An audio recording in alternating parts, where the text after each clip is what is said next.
বোয়াল মাছের রসা বানাবো। তার জন্য বোয়াল মাছ কেটে ধুয়ে পরিষ্কার করে নুন, হলুদ, বেশ কিছুটা সর্ষে তেল আর লেবু মাখিয়ে রেখে দিয়েছিলাম। মাছগুলোকে আমি ভেজে নিয়েছি।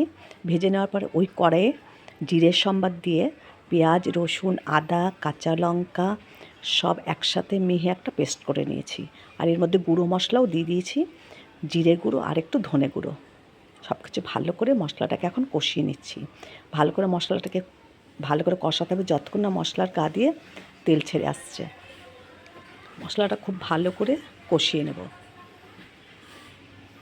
মশলাটা যেন পুড়ে না যায় তার জন্য সামান্য একটু জল দিয়ে কষাচ্ছি।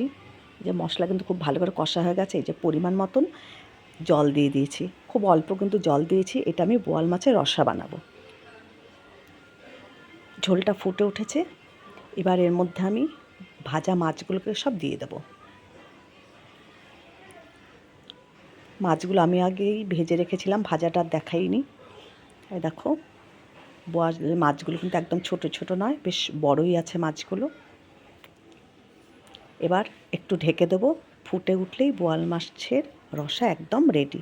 একটু গরম মশলা দিয়ে দিয়েছি, এই দেখো একদম রেডি। তোমাদের যদি ভালো লাগে ইউটিউব চ্যানেলটাকে সাবস্ক্রাইব করো, লাইক করো, কমেন্ট করো, শেয়ার করো। এই দেখো বোয়াল মাছের রসা একদম রেডি।